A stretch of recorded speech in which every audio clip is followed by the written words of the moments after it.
നമസ്കാരം, എല്ലാവർക്കും പുതിയ വീഡിയോയിലേക്ക് സ്വാഗതം. ഓഗസ്റ്റ് 5 ചൊവ്വാഴ്ച അതിവിശിഷ്ടമായ ശ്രാവണ മാസത്തിലെ ശുക്ലപക്ഷ ഏകാദശിയാണ് പുത്രത ഏകാദശി. പ്രത്യേകിച്ച് എല്ലാ അമ്മമാരും നമ്മുടെ സന്താനങ്ങളുടെ ഉയർച്ചയ്ക്കും അവരുടെ ആരോഗ്യത്തിനും അനുഗ്രഹത്തിനൊക്കെ വേണ്ടി സന്താനങ്ങൾക്ക് ലഭിക്കുന്ന ഒരേ ഒരു ഏകാദശിയാണിത്. അതുകൊണ്ട് തന്നെ എല്ലാ അമ്മമാരും എടുക്കേണ്ട ഒരു ഏകാദശിയാണ് പുത്രത ഏകാദശി. പേര് സൂചിപ്പിക്കുന്നത് പോലെ തന്നെ സന്താന സൗഭാഗ്യത്തിനായിട്ട്, പ്രത്യേകിച്ച് പുത്ര സൗഭാഗ്യത്തിനായിട്ട് പ്രസിദ്ധി ആർജിച്ച ഏകാദശിയാണിത്. ഒരു വർഷത്തിൽ വരുന്ന 24 ഏകാദശികൾക്കും വ്യത്യസ്തങ്ങളായിട്ടുള്ള മഹാത്മ്യങ്ങളാണുള്ളത് ഭഗവാൻ പറയുന്നത്.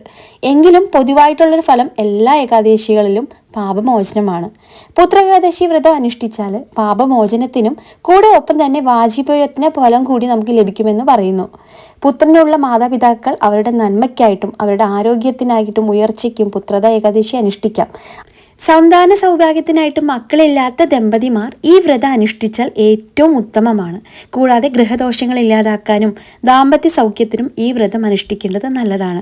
ശ്രാവണ മാസത്തിലെ ശുക്ലപക്ഷത്തിലെ 11ാം ദിവസം വരുന്ന ഏകാദശിയാണ് ശ്രാവണപുത്രത ഏകാദശി. ഈ ഒരു ഏകാദശി വ്രതം നോക്കേണ്ട രീതിയും അതുപോലെ തിഥിയും ഹരിവാസര പാരണ സമയങ്ങൾ ഇതെല്ലാം ഞാൻ ഈ വീഡിയോയിലൂടെ വ്യക്തമാക്കുന്നുണ്ട്. എല്ലാവരും വീഡിയോ ഫുള്ളായിട്ട് കാണാൻ ശ്രമിക്കുക. അതുപോലെ നമ്മുടെ ഈ ഒരു ചെറിയൊരു ചാനൽ സബ്സ്ക്രൈബ് ചെയ്യാത്തവർ ആരെങ്കിലും കാണുന്നുണ്ടെങ്കിൽ ഇഷ്ടപ്പെടുവാണെങ്കിൽ ഒന്ന് മാത്രം സബ്സ്ക്രൈബ് ചെയ്തിട്ട് കാണാൻ ശ്രമിക്കുക കേട്ടോ. ശ്രാവണപുത്ര ഏകാദശിയുടെ ഒരു ചെറിയൊരു കഥയുണ്ട് പുരാണത്തിൽ.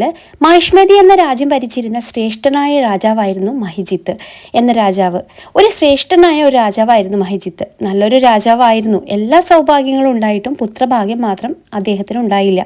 പുത്രഭാഗ്യത്തിന് വേണ്ടി പല പൂജകളും യജ്ഞങ്ങളൊക്കെ നടത്തിയെങ്കിലും ഒരു ഭാഗ്യവും ഉണ്ടായില്ല. വളരെ ദുഃഖിതനായ രാജാവ് തന്റെ കൊട്ടാരത്തിലെ ഒരു യോഗം വിളിച്ചു കൂട്ടി പണ്ഡിതന്മാരും ഗുരുക്കന്മാരോടും ഒരു പ്രതിവിധിയെക്കുറിച്ച് ആലോചിച്ചു. രാജാവിന്റെ ദുഃഖത്തിൽ വിഷമിച്ച് ജനങ്ങളും പണ്ഡിതന്മാരും അതിനൊരു പരിഹാരം അന്വേഷിച്ച് പലയിടത്തും അലഞ്ഞു. അങ്ങനെ ഒടുവിൽ വനത്തിൽ വെച്ച് വളരെ ഒരു ജ്ഞാനിയായ ഒരു മുനിയെ കണ്ടെത്തി. അദ്ദേഹത്തിന് തൻ്റെ രാജാവിൻ്റെ ദുഃഖത്തെക്കുറിച്ച് പറഞ്ഞപ്പോൾ ആ ജ്ഞാനിയായ അദ്ദേഹം തൻ്റെ ജ്ഞാനബുദ്ധി ഉപയോഗിച്ച് അദ്ദേഹത്തിൻ്റെ ദോഷം എന്താണെന്ന് കണ്ടുപിടിച്ചു. അതിങ്ങനെയായിരുന്നു. കഴിഞ്ഞ ജന്മത്തിൽ ഒരു വ്യാപാരിയായിരുന്ന ഈ ഒരു രാജാവ് ദീർഘദൂര യാത്രയ്ക്കൊടുവിൽ ഒരു വല്ലാതെ വെള്ളം കുടിക്കാൻ ദാഹിച്ചു. വെള്ളം കുടിക്കാൻ പൊയ്കയിൽ ഇറങ്ങിയപ്പോൾ അവിടെ ഒരു പശുക്കിടാവും പശുവും വെള്ളം കുടിക്കാൻ നിൽക്കുന്നു. ആ സാധുമൃഗങ്ങളെ തല്ലി ഓടിച്ചിട്ടാണ് വ്യാപാരി വെള്ളം കുടിച്ച് മടങ്ങിയത്. വളരെ ദാഹിച്ച് വെള്ളം കുടിക്കാൻ നിന്ന ആ സാധുമൃഗങ്ങളെ ദാഹം തീർക്കാൻ അനുവദിക്കാതെ ആട്ടി ഓടിച്ചതിൻ്റെ ശാപമാണ് അടുത്ത ജന്മത്തിൽ രാജാവായ മഹിജിത്ത് അനുഭവിച്ചത്. അതിന് പരിഹാരമായി ശ്രാവണപുത്ര ഏകാദശി യഥാവിധി അനുഷ്ഠിക്കാൻ മുനി പറഞ്ഞു. കൂടാതെ അതേ വ്രതം ആ രാജ്യത്തെ ജനങ്ങൾ അനുഷ്ഠിച്ച് ആ പുണ്യം രാജാവിന് സമർപ്പിക്കാനും പറഞ്ഞു. അതുകൊണ്ട് തന്നെ അവിടുത്തെ രാജാവും പത്നിയും എല്ലാവരും ആ വ്രതം അനുഷ്ഠിച്ചതിന്റെ ഫലമായിട്ട് രാജാവിനൊരു സത്പുത്രൻ ജനിച്ചു. ഇതാണ് ആ ഒരു ഏകാദശി വ്രതത്തിന്റെ ഒരു കഥ എന്ന് പറയുന്നത്. ദശമി, ഏകാദശി, ദ്വാദശി എന്ന 3 ദിവസങ്ങളായിട്ടാണ് നമ്മൾ ഏകാദശി വ്രതം അനുഷ്ഠിക്കേണ്ടത്. ദശമി ദിവസം ഉച്ചയ്ക്ക് ഒരു നേരം മാത്രമേ അരിയാഹാരം കഴിക്കാൻ പാടുള്ളൂ. വൈകിട്ട് പഴവർഗ്ഗങ്ങൾ എന്തെങ്കിലും കഴിക്കാം. ഇനി ഏകാദശി ദിവസം പൂർണ്ണ ഉപവാസം എടുക്കാൻ പറ്റുന്നവർ മാത്രം അനുഷ്ഠിക്കുക. അസുഖങ്ങളോ മറ്റുള്ള എന്തെങ്കിലും ബുദ്ധിമുട്ടുള്ളവരോ ഒരിക്കലും ഉപവാസത്തിൻ്റെ ആവശ്യമില്ല.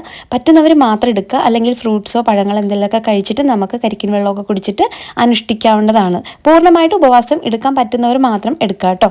ചിലർ വെള്ളം മാത്രം കുടിച്ച് ഏകാദശി വ്രതം അനുഷ്ഠിക്കാറുണ്ട്. ചിലർ ഒരു തുള്ളി വെള്ളം പോലും കുടിക്കാതെ തന്നെ വ്രതം അനുഷ്ഠിക്കുന്നവരുണ്ട്. അതുപോലെ തന്നെ ഏകാദശി ദിവസം ദ്വാദശി ദിവസവും തുളസിയില പറിക്കാൻ പാടുള്ളതല്ല. എണ്ണ തെച്ച കുളി പാടില്ല. പകലുറക്കവും പാടില്ല.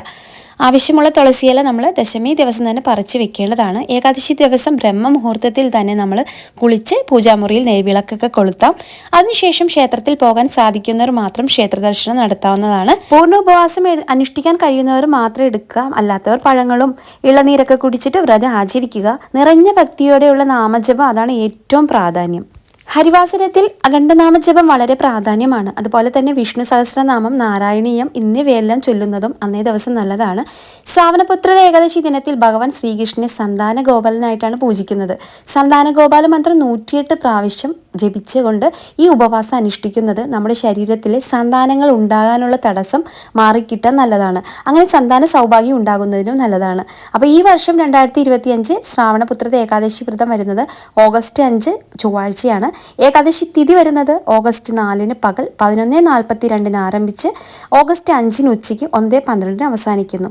ഓഗസ്റ്റ് 6 രാവിലെ 6:19 മുതൽ 8:49 വരെയാണ് പാരണ സമയം ഇടേണ്ടത്. ഹരിവാസര സമയം വരുന്നത് ഓഗസ്റ്റ് 5 രാവിലെ 6:49 മുതൽ രാത്രി 7:26 വരെയാണ് ഹരിവാസരം വരുന്നത്.